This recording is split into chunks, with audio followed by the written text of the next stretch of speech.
semuanya, perkenalkan nama saya Yulita Friskila dengan NIP F10812110119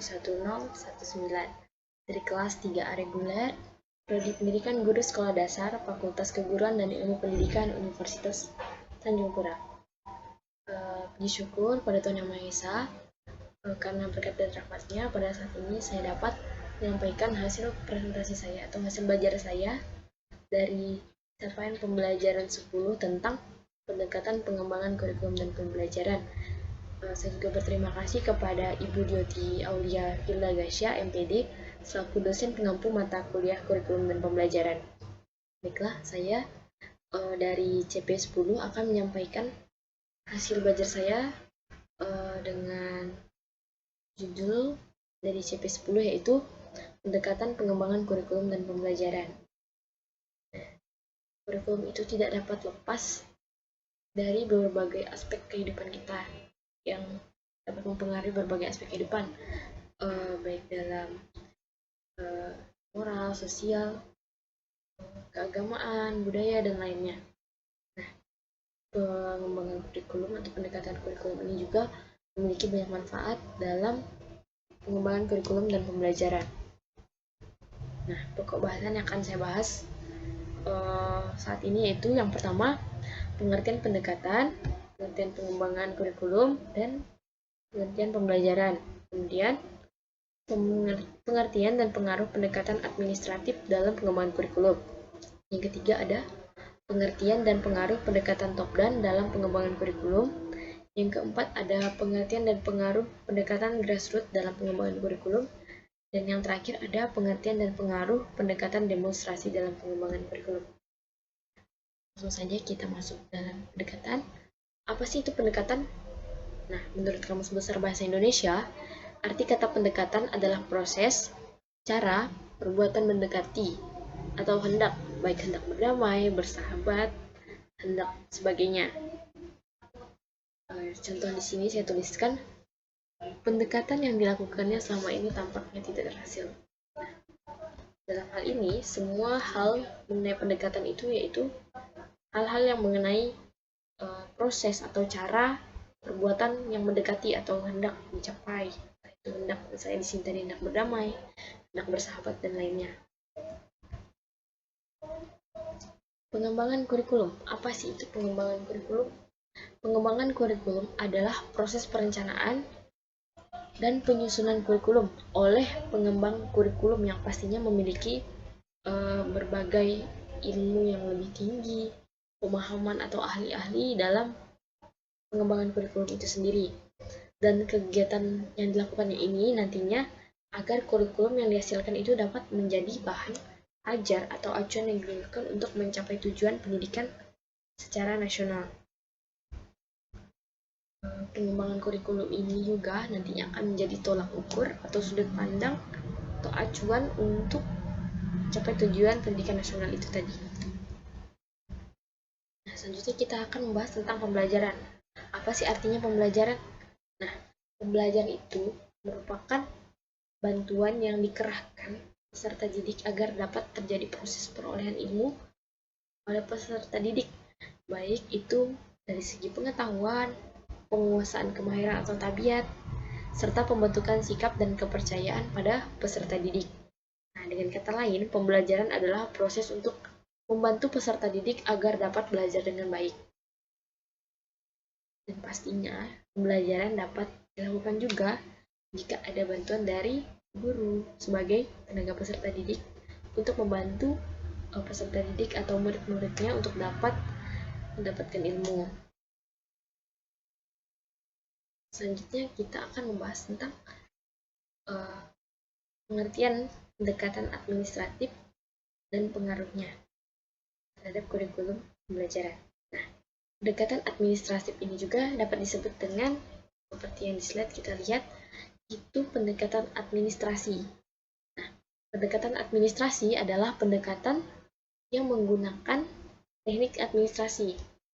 Terdiri dari 3 elemen. Yang pertama, forecasting atau peramalan, planning atau perencanaan, dan organizing atau perorganisasian. Tiga elemen ini disebut dengan mesin manajemen atau the mechanical of management. Sedangkan yang keempat bagian yaitu commanding pengarahan, coordinating koordinasi, komunikasi dan controlling atau pengendalian tidak dapat mencapai tujuannya tanpa ada dari manfaat ketiga elemen sebelumnya, yaitu forecasting, planning, dan organizing. Jadi semuanya itu harus dilakukan secara bersama-sama agar dapat mencapai tujuan. Tanpa adanya keempat elemen ini maupun ketiga elemen tadi, semuanya tidak akan dapat berjalan dengan baik dalam pencapaian pendekatan pengembangan kurikulum dan pembelajaran. Pendekatan administratif ini tadi juga disebut sebagai pendekatan top-down, karena pengembangan kurikulumnya ini muncul atas inisiatif para pejabat pendidikan atau dari pejabat pemegang, seperti kebijakan pendidikan, menteri pendidikan, dirjen dikdasmen, atau kepala dinas pendidikan. Selanjutnya, pendekatan administratif ini muncul menggunakan macam-macam garis komando pengembangan kurikulum. Ini seperti di slide, kita bisa lihat pendekatan top-down itu proses pengembangannya ada pembentukan tim pengarah, pembentukan tim atau kelompok kerja untuk menjabarkan kebijakan atau rumusan yang telah disusun tim pengarah. Tujuannya. Dan ketiga ada kurikulum direvisi, diuji cobakan, dan diuji kelayakannya. Yang keempat, menyebarluaskan serta memerintahkan kepada setiap sekolah untuk mengimplementasikan kurikulum. Next, pendekatan top-down ini ada alur-alurnya. Yang pertama tadi kan pembentukan tim pengarah. Tujuannya apa? Tujuannya itu sebagai pengawas pendidikan. Tim pengarah juga terdiri dari ini tadi, pengawas pendidikan, ahli kurikulum, ahli disiplin ilmu, tokoh dari dunia kerja. Nah, ini tadi kan pertama pembentukan tim pengarah. Tugasnya itu menyiapkan rumusan atau falsafah dan tujuan umum pendidikan, serta merumuskan konsep dasar, garis-garis besar kebijakan. Tim pengarah ini biasanya yang seperti disebutkan tadi terdiri atas pengawas pendidikan, ahli kurikulum, ahli disiplin ilmu, tokoh dari dunia kerja. Nah, kemudian yang kedua ada kelompok kerja. Nah, kelompok kerja ini kan terdiri dari para ahli kurikulum, para ahli disiplin ilmu dari perguruan tinggi ditambah dengan guru-guru senior. Pembentukan tim atau kelompok kerja ini tugasnya itu untuk menjabarkan setiap kegiatan atau rumusan-rumusan yang telah disusun oleh tim pengarah. Tugas pokok tim ini adalah untuk merumuskan tujuan yang lebih operasional, memilih dan menyusun urutan bahan pelajaran, memilih strategi pembelajaran, media dan alat pembelajaran, menyusun pedoman evaluasi, pedoman pelaksanaan kurikulum bagi guru. Nah, anggota kelompok kerjanya itu adalah yang saya sebutkan tadi, ahli kurikulum, ahli disiplin ilmu, dosen-dosen atau guru-guru senior, dan lainnya. Yang ketiga, tim perumus. Nah, tim perumus ini mengkaji dan memberi catatan-catatan atau direvisi. Kurikulum itu dapat direvisi, kemudian dan bila dianggap perlu itu diuji cobakan. Kemudian dievaluasi kelayakannya. Hasil uji coba nanti dapat digunakan sebagai bahan penyempurnaan. Yang keempat, administrator. Administrator ini memerintahkan kepada setiap sekolah untuk mengimplementasikan kurikulum yang telah disusun itu. Nah, jadi setelah dibuat kurikulum itu nantinya akan diarahkan kepada setiap sekolah untuk dapat diimplementasikan. Pada saat hari ini saya akan menjelaskan tentang pendekatan grassroots. Nah, pendekatan grassroots ini disebut dengan pendekatan akar rumput, yaitu model pengembangan kurikulum yang dimulai dari bawah. Model pendekatan grassroots ini muncul karena adanya ide-ide atau gagasan-gagasan dari para guru sebagai tim pengajar. Ciri-ciri model grassroots: yang pertama, guru memiliki kemampuan yang profesional. Kedua, keterlibatan langsung dalam perumusan tujuan, pemilihan bahan-bahan dan penentuan evaluasi.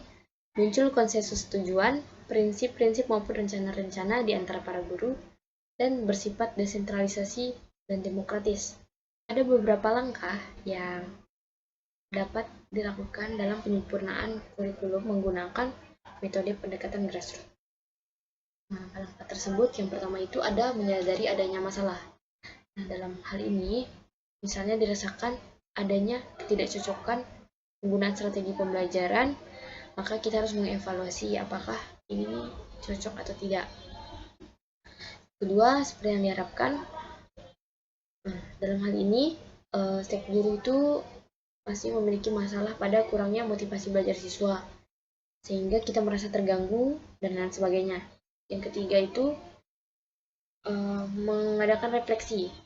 Kalau kita merasakan adanya masalah, maka selanjutnya kita pasti berusaha untuk mencari jawaban untuk memecahkan masalah yang muncul tersebut.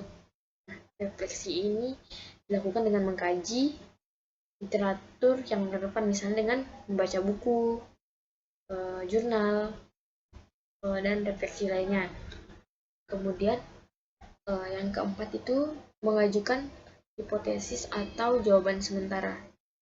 Berdasarkan hasil kajian refleksi selanjutnya, guru memetakan berbagai kemungkinan munculnya masalah dan pengulangannya. Jadi setiap guru tuh harus memberi tugas sementara atau atas jawaban dari pertanyaan mereka. Mengapa bisa demikian? Mengapa bisa demikian? Yang kelima selanjutnya, menentukan hipotesis yang sangat mungkin dekat dan dapat dilakukan sesuai dengan situasi dan kondisi lapangan. Nah, di samping itu, kita juga dapat memperhitungkan berbagai kemungkinan yang akan muncul, misalnya berbagai hambatan yang akan terjadi atau halangan yang akan terjadi saat kita ingin menerapkan atau mengatasi setiap hambatan tersebut. Pastinya memiliki dugaan-dugaan yang bisa kita rasakan dalam proses pemecahan masalah tersebut. Yang pastinya itu yang berhubungan dekat dengan masalah itu tadi. Yang keenam, mengimplementasikan perencanaan dan mengevaluasinya secara terus-menerus hingga terpecahkan masalah yang dihadapi. Dalam pemecahan masalah ini juga kita dapat berkolaborasi atau meminta pendapat teman kita pastinya, misalnya teman-teman para guru dan lain sebagainya. Yang ketujuh, membuat dan menyusun laporan hasil pelaksanaan pengembangan melalui metode grassroots. Nah, langkah ini sangat penting dilakukan sebagai bahan publikasi dan diseminasi, sehingga memungkinkan dapat manfaatnya dan diterapkan oleh orang lain pada gilirannya hasil pengembangan tersebut dapat tersebar. Nah, jadi dalam ide-ide atau gagasan yang telah dibuat guru tadinya dikembangkan melalui pendekatan grassroots karena ini muncul dari ide-ide atau gagasan-gagasan para guru sebagai tim pengajar di sekolah. Perbedaannya dengan top down tadi, top down muncul atas inisiatif para pejabat tinggi pendidikan. Nah, ini muncul dari inisiatif atau gagasan-gagasan daripada guru sebagai tim pengajar di sekolah. Nah, model demonstrasi ini pada dasarnya itu bersifat grassroots, datang dari bawah.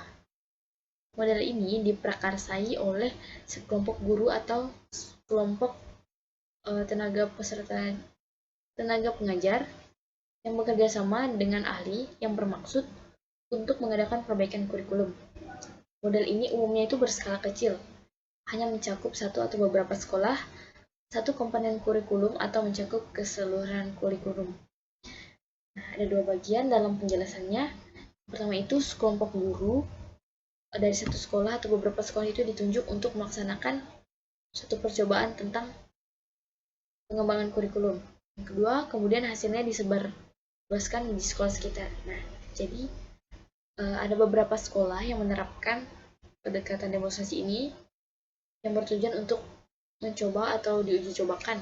Nah, nanti hasilnya akan disebarluaskan kepada sekolah-sekolah di sekitarnya, sehingga tidak semua sekolah melakukan pendekatan ini, tapi nanti hasilnya akan disebarluaskan kepada sekolah-sekolah terdekat di tempat itu.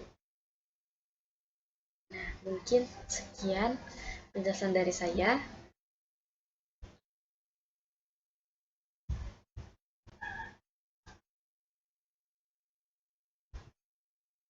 Kesimpulannya,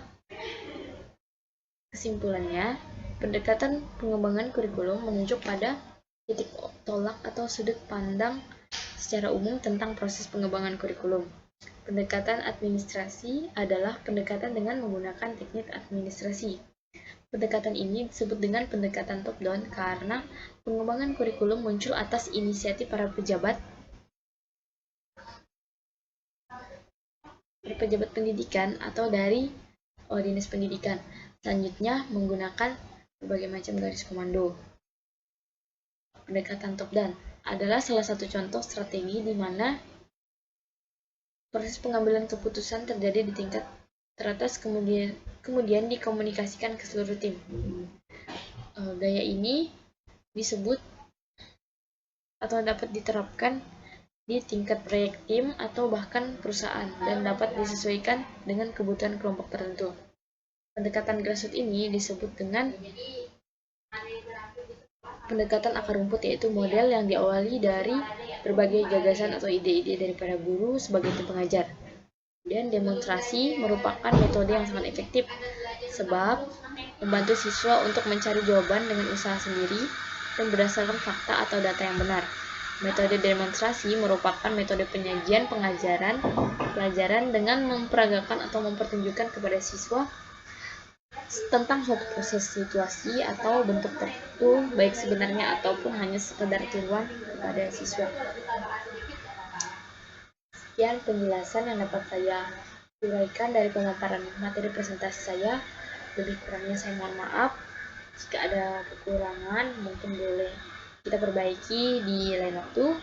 Dan kiranya apapun ilmu yang kita dapatkan, boleh kita ingat dan kita aplikasikan dalam proses perkuliahan kita, pengajaran kita di tempat dimanapun kita berada.